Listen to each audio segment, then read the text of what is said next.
का हमारे पंडित जवाहरलाल नेहरू कॉलेज पर पहुंचने पर आपका स्वागत करता हूं। आप सभी का धन्यवाद भी करता हूं कि आप सब मेरे साथ साथ इन हज़ारों छात्रों की आवाज़ बुलंद करने के लिए आज हमारे बीच में पहुंचे हैं।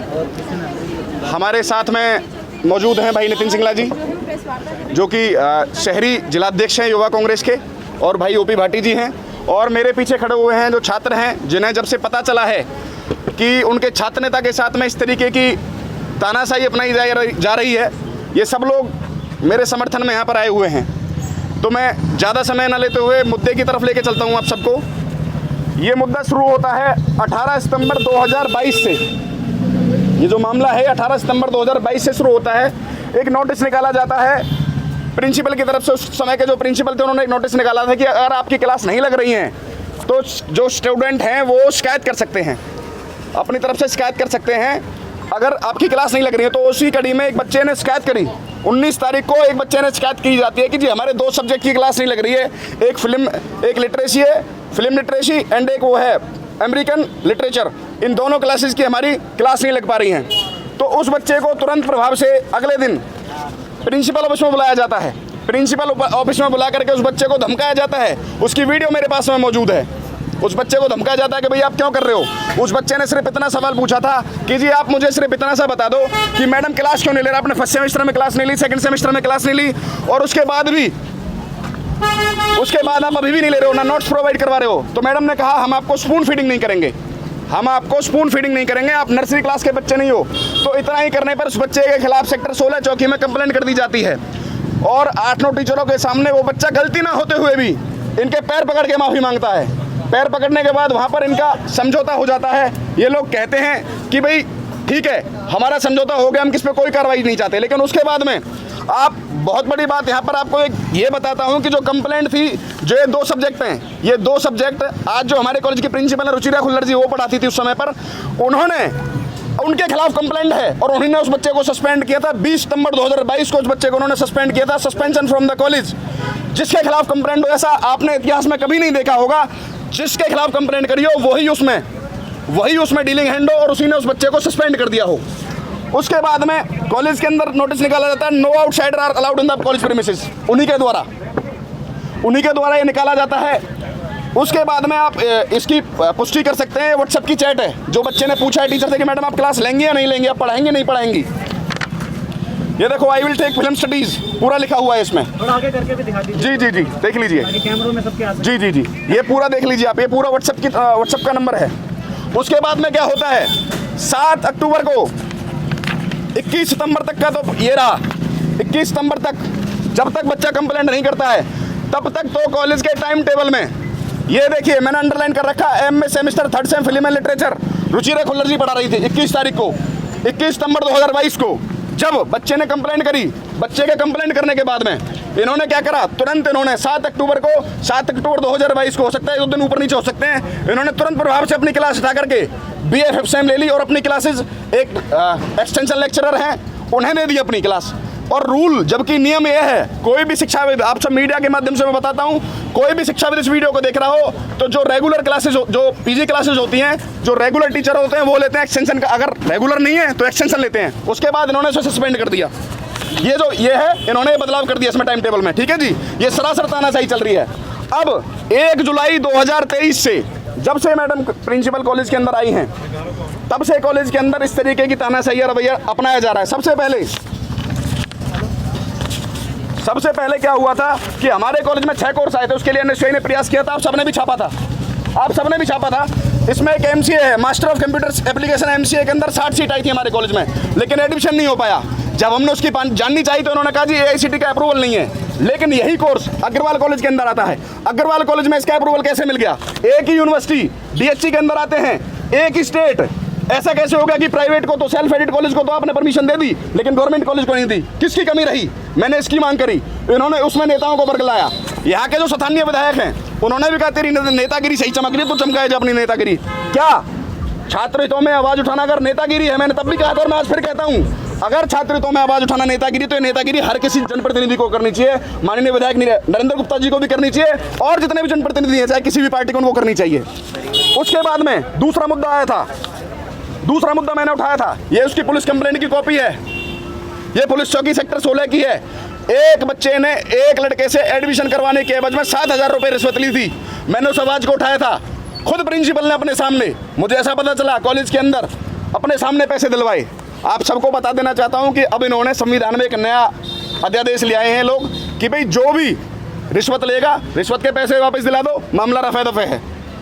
एंटी करप्शन ब्यूरो भी देख लें, विजिलेंस वाले भी देख लें, रिश्वत वापस दिलवा दिया करो, मामला खत्म हो जाएगा। क्या ऐसा है? मैंने कहा था, मैंने कहा 16 बच्चों से इसने पैसे ले रखे हैं, इस पर कार्रवाई करो, और कौन इसके साथ इन्वॉल्व है उसको लेकर आओ। कौन इसके साथ इन्वॉल्व है, किसकी सह पे ये काम करवा रहा है कॉलेज के अंदर, उसे पकड़ के लाओ। फिर मैंने इनसे ये भी कहा था, मैंने कहा आप एक काम करो, आप कॉलेज के अंदर अगर आप ईमानदारी निभाना चाहते हैं, आप पारदर्शिता बरतना चाहते हैं, तो जिस भी क्लास में एडमिशन चल रहे हैं उस क्लास के बाद जितनी भी सीट खाली हैं आप उस क्लास के बाहर लगा दीजिए कि जी हमारे पास इतनी सीटें खाली हैं, ताकि पारदर्शिता रहे। जितने बच्चों को एडमिशन देते हो वो पता चलना चाहिए। लेकिन नहीं, इन्होंने मेरी बात नहीं सुनी। उल्टा ये कभी किसी को पुलिस को बुला करके कभी मेरे पर झूठा मुकदमा दर्ज करवाने की धमकी देते हैं, कभी कुछ देते हैं। जब इन्हें लगा कि मैं नहीं रुक रहा हूँ, इन्होंने फिर एक और बात कही, BA क्लास में 66% वाले बच्चों को एडमिशन नहीं दिया जा रहा था, 56 वाले को दिया जा रहा था। मैंने वो आवाज़ उठाई, मैंने कहा आप इन्हें क्यों नहीं दे रहे? अंदर कह दिया कृष्ण नेत्री जिस एडमिशन को लेकर आता है उस एडमिशन को रोक देना। मैंने कहा ये मेरे रिश्तेदार नहीं है, ये मेरे रिश्तेदार नहीं है। ये जितने भी लोग यहाँ पर आज आए हुए हैं कोई भी इनमें से मेरा रिश्तेदार नहीं है। नितिन सिंगला जी हो सकते हैं, मयंक चौधरी जी हो सकते हैं कि हमारे पार्टी के जनप्रतिनिधि हैं, वो हमारे साथ में खड़े हैं। लेकिन जितने भी स्टूडेंट आए, मैंने किसी को बुलाया नहीं, अपने आप आए हैं। सोशल मीडिया पर आप देख सकते हैं, ट्विटर पर आप देख सकते हैं। उसके बाद में जब इन्हें लगा कि मैं नहीं रुक रहा हूँ तो इन्होंने मुझे वार्निंग लेटर दिया। वार्निंग लेटर में पढ़ के सुनाता हूँ, आप लोग समझने की कोशिश करना कि जिस वार्निंग लेटर में क्या लिखा हुआ है, क्या साबित करना चाहते हैं। It has been observed that you have been indulging in unwanted activities in the college campus which have caused untold damage to the prestige of this college. You are warned to refrain from these activities, else strict action will be taken against you. Unwanted activities में क्या क्या आता है मैं पूछना चाहता हूँ। Unwanted activities में तो मर्डर भी आता होगा, अनवांटेड एक्टिविटीज में तो रेप भी आता है, अनवांटेड एक्टिविटीज में डकैती भी आती है, चोरी भी आती है, सब कुछ आता है ना। फिर मैं क्या समझूं इसमें, मैं क्या समझूं? यही लेटर, और सुनो, एक लेटर मुझे बाई हैंड दिया जाता है, फिर मुझे मेल किया जाता है, फिर मेरे घर के एड्रेस पे भेजा जाता है। नहीं कि एक ही लेटर 3-3 जगह भेजा जा रहा है ताकि मेरे पे मानसिक दबाव बने। मैं तब भी नहीं रुका। 17 तारीख को जब हमारे कॉलेज के अंदर 17 तारीख को DHC के पोर्टल पर PJ का एडमिशन होने की ओपन काउंसलिंग की डेट थी।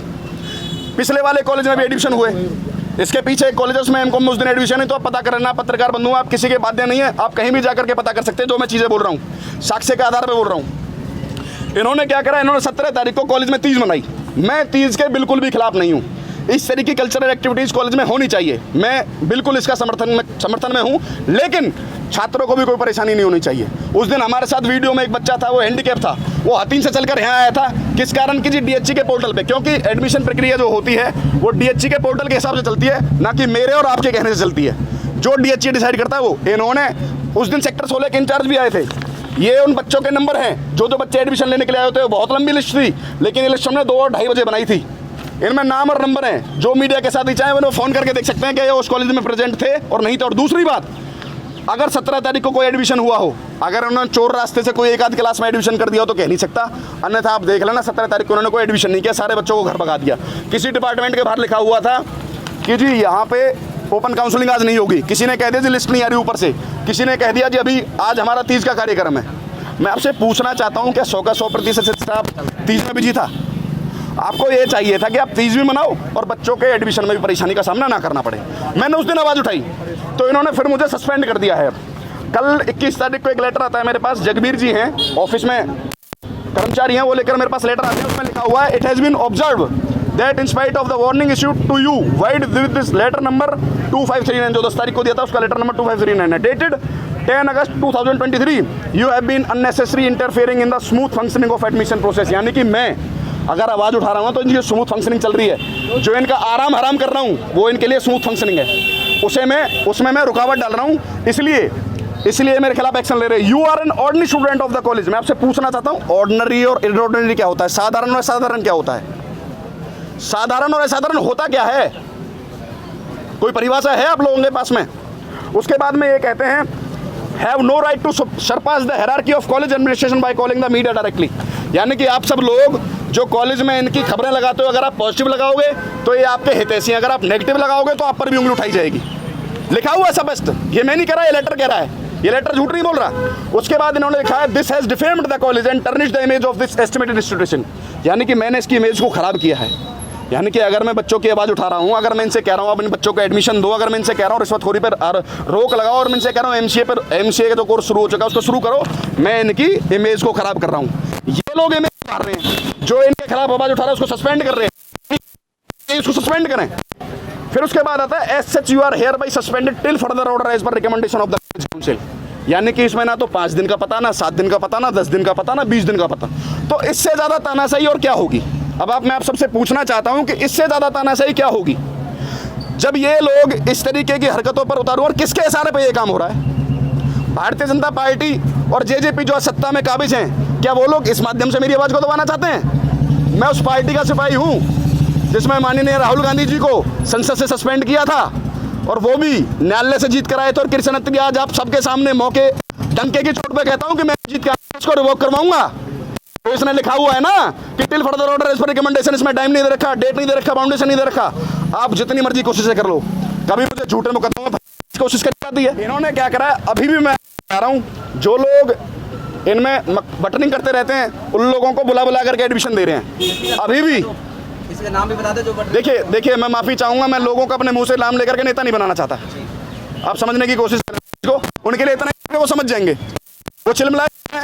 आप एक चीज़ देखो, छात्र नेताओं का क्या काम नहीं है। इन्होंने क्या करा है, अभी भी मैं कह रहा हूँ, जो लोग इनमें बटनिंग करते रहते हैं उन लोगों को बुला बुला करके एडमिशन दे रहे हैं अभी भी। इसका नाम भी बता दे जो देखिए मैं माफ़ी चाहूँगा, मैं लोगों को अपने मुंह से नाम लेकर के नेता नहीं बनाना चाहता। आप समझने की कोशिश करें इसको, उनके लिए इतना ही वो समझ जाएंगे, वो चिलमिलाए हैं। आप एक चीज़ देखो, छात्र नेताओं का क्या काम, 164% थे बिना एडमिशन के घूम रही हैं, और उससे कम परसेंट के एडमिशन हो गया। आरटीआई लगा करके आप सबके सामने करूंगा, आज अभी आप सबके सामने दिखाऊंगा। छात्र हैं जो अभी एडमिशन को लेकर हैं, जो मुद्दा है, इसका जो ये मुद्दा था, सस्पेंशन का था, इनकी तानाशाही का था, किसके ये काम किया, क्योंकि मैंने इससे पहले भी आवाज़ उठाई है, कोई एक्शन ही नहीं है किसी चीज़ पे। जब एक्शन नहीं ले रहे हैं, एक्शन ना लेने के बाद में अगर एक्शन नहीं ले रहे हैं तो इसका मतलब क्या समझोगे आप? इसका इनकी संलिप्तता है। भारतीय जनता पार्टी के कौन से नेता हैं जो नहीं देखते से? सीआईडी ये कॉलेज कोई और चला रहा है पीछे से क्या? बिल्कुल सीधी सी बात है। आप एक चीज बताओ मुझे, रिश्वतखोरी चल रही है, प्रिंसिपल अपने सामने वापस दिलवा रही है।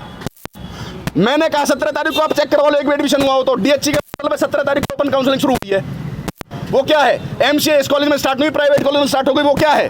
कॉलेज में पीने का पानी नहीं आता, आज भी टैंकर मंगाया इन्होंने, पीने पानी की व्यवस्था नहीं है, क्लास नहीं लग रही।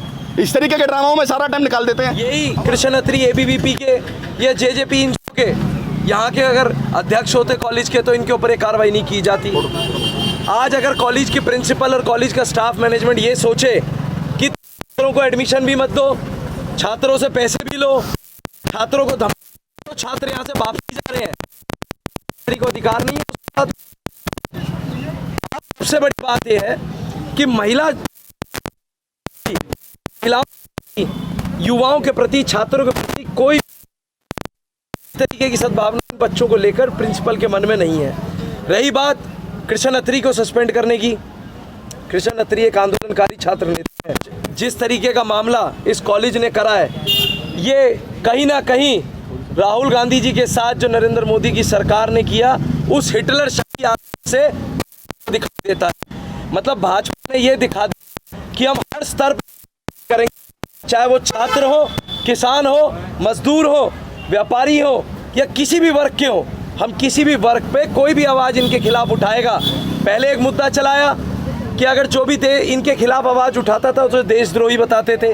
आज अगर एक छात्र नेताओं की आवाज़ ये व्यक्ति उठा रहा है, आप बताइए के पास कोई सबूत हो कृष्ण अत्री के जिसने कॉलेज को डिफेम किया हो, कॉलेज की इमेज को खराब करने की कोशिश करी हो? आज तक जितनी भी प्रेस कॉन्फ्रेंस हुई है, जितने भी प्रेस नोट जारी हुए हैं, उसमें सिर्फ और सिर्फ लेकर कॉलेज में सुविधाओं को लेकर उसने बात उठाई है। क्या व्यक्तिगत रूप से किसी की बात उठाई है? व्यक्तिगत एडमिशन के लिए बात उठाई है? फिर ये कंप्लेंट है क्या बोल रही हैं? आपका ये काम है, शिक्षा के मंदिर में आप रिश्वतें ले रहे हैं और बाद में इन रिश्वतों को वापसी करवा रहे हैं। क्या सिखाओगे इन छात्रों को? पिछले लंबे समय से तो कृष्ण अत्री लगे हुए हैं, लगातार ऑफ द रिकॉर्ड भी अकेले लगे रहते हैं, छात्रों की मदद करते रहते हैं, हेल्प डेस्क लगाते रहते हैं। लेकिन अचानक से जब से नई प्रिंसिपल आई है तभी से ये समस्या क्यों? क्योंकि एक अन्य नया जो पुराना छात्र क्या वो भी अचानक से खुल्लर और देखिए वर्मा जी, करते हैं बात। इसमें सबसे बड़ा कारण ये है कि अगर आप एक कानून हुआ करता था कि कभी भी किसी भी कॉलेज में कोई भी प्रिंसिपल कभी लोकल रिप्रेजेंटेटिव यहाँ लोकल एरिया का ना लगाया जाए। आप लोकल क्षेत्र किसी को कॉलेज का प्रिंसिपल लगा दो तो बाद में ताज्जुब सी बात है कि अगर पुराना इतिहास ही तुम्हारा गलत चला आ रहा है, तुम फिल्म की क्लासेस नहीं ले रहे बच्चों की,